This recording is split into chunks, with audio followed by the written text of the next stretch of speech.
Whenever someone gets arrested for a crime, they get booked into a jail, their child can't go with them. Just like if I got arrested tonight, my child couldn't go with me. So it's not about family separation. Well, the interesting thing about your argument is that these people committed no crimes. You enter the United States illegally, it's a crime. It's 8 U.S.C., 8 United States Code 1325. It's a crime to enter the United States illegally. Mr. Holman, sir, what type of policy do you envision that will help children who are fleeing harm's way with their parents usually or some significant person in their lives have the opportunity to be in a safe, secure, wholesome environment? Well, first of all, if I can, your question about raising your hands, if you would have said if I support zero tolerance, I would have raised my hand. Not family separation, zero tolerance. You seem to confuse those two issues. Okay, well, if you would, I'm going to ask that you kindly address my question, but since you raised zero tolerance, I'm not sure what you mean by zero tolerance. Are you saying zero tolerance, no one ever coming to the United States? Is that your zero tolerance policy? No, you're referring to family separations that have happened under numerous presidents, not just this president. Okay, but zero tolerance, what you're referring to is family separations, zero tolerance that was put in place by Attorney General Jeff Sessions. It was zero tolerance to prosecute those who knowingly, intentionally violate our laws. So, and supporting that policy, you would support family separation then?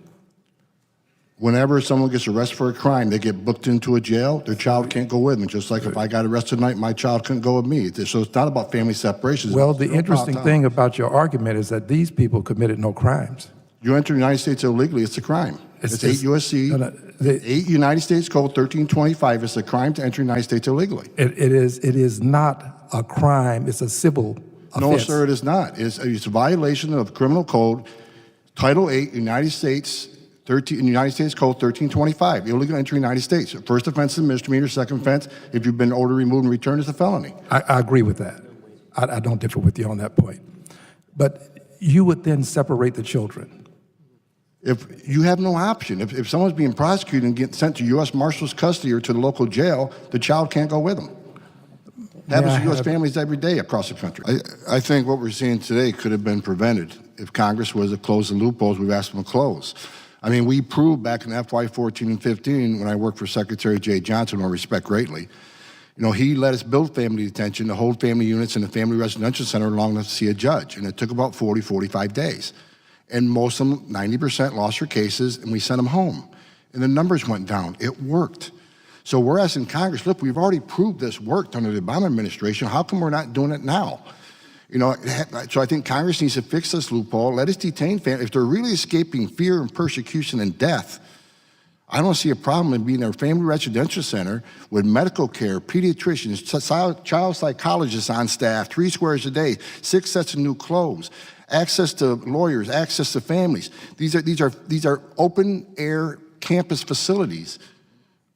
If it saves a life, and that's what I've been testifying the last 4 times. This isn't just about securing our border. This isn't just about enforcing laws, it's about saving lives. It's about 31% of women being raped.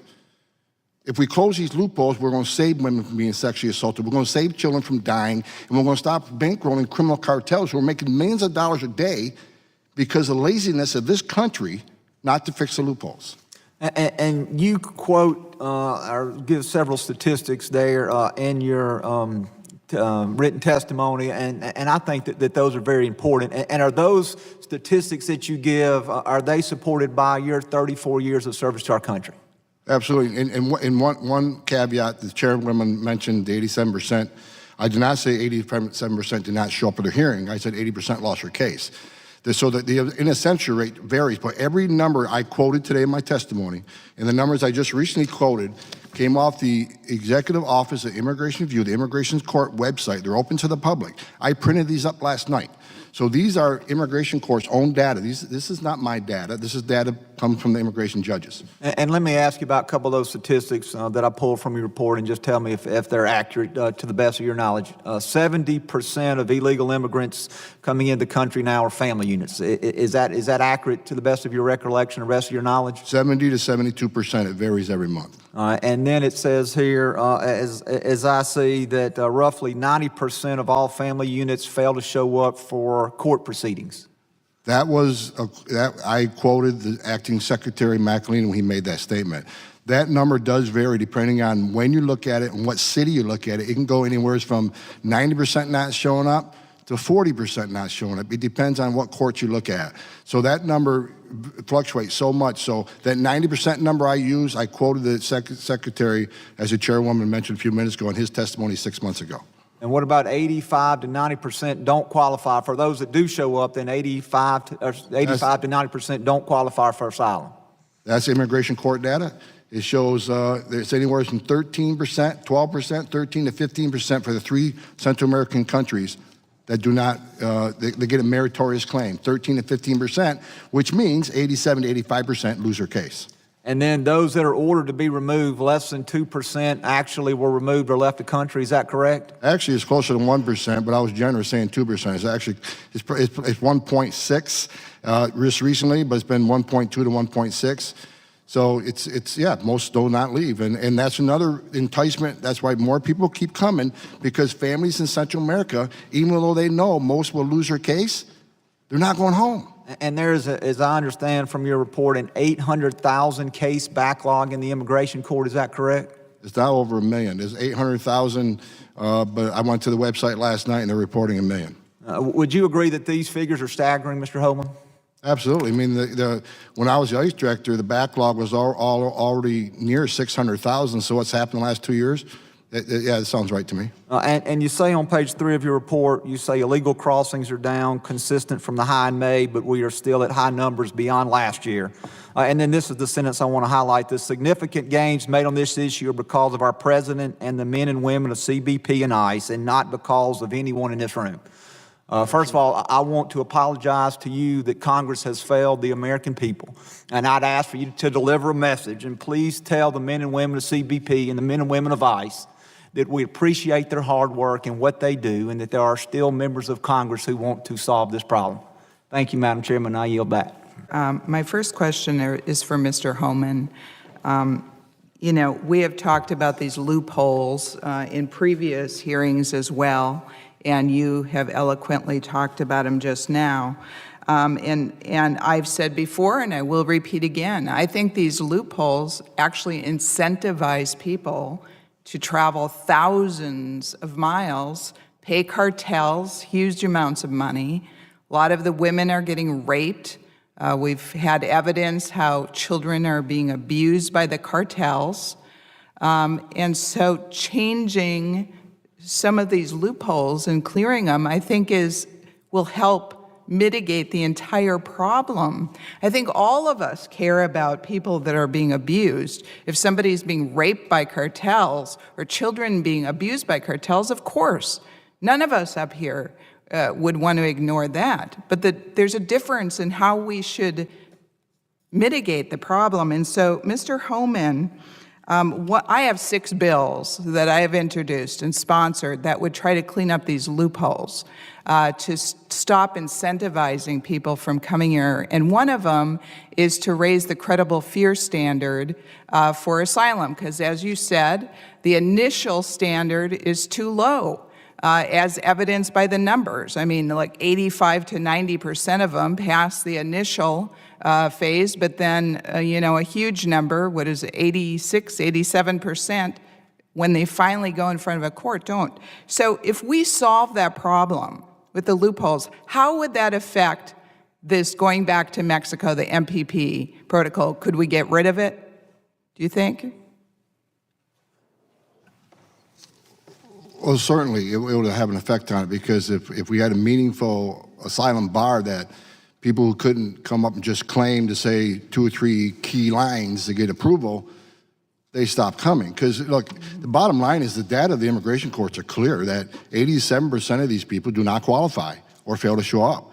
So if they know before they leave their homeland, spend their life savings making this dangerous journey, that the chance of getting approved because they know they're not escaping fear and persecution from the government because of race, religion, political beliefs, they'll stop coming. And enforcement of law has a meaningful effect. If you look at consequence of deterrence, it means something. And a couple of things I just want to add to this is, I've heard a lot of testimony here today, but I'm hearing today that people think the system's rigged against the immigrant now, but the approval rates and the denial rates have not changed from FY 14-15 to today. So if there's a fix put in, the denial rates back in 14 and 15 under our first family detention center were still about 87 to 90%. So the denial rate remains the same. So I don't see the correlation and there's this fix in.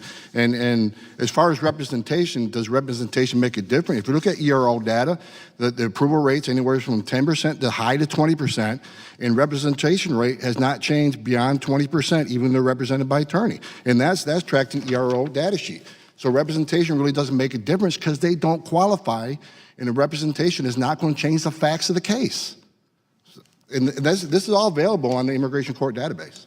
Thank you, Mr. Homan. Another question I have for you, Mr. Homan, is it fair to say that right now, the immigrants that are seeking asylum that are in Mexico waiting, are they able to say that, oh, I'm afraid to be in Mexico and have, get a hearing on that? I think my data says that, yes, they are. Fear screenings are established part of the program. And as of October 15, 2019, USCIS completed over 7,400 screenings to assess the fear of return to Mexico. So people that are in Mexico under this program can actually say, I'm afraid, and go in front of someone. I interviews in the beginning when they enter the United States, if they cannot be returned to Mexico if they establish a clear danger to return to Mexico, they'd be at, in harm's way. So that's in the front. They can't be sent back to Mexico without that interview occurring that there is no fear to return to Mexico. That's on the front end of that. All right. And I want to add one thing. Sure. I do think there are some in Central America that qualify for asylum.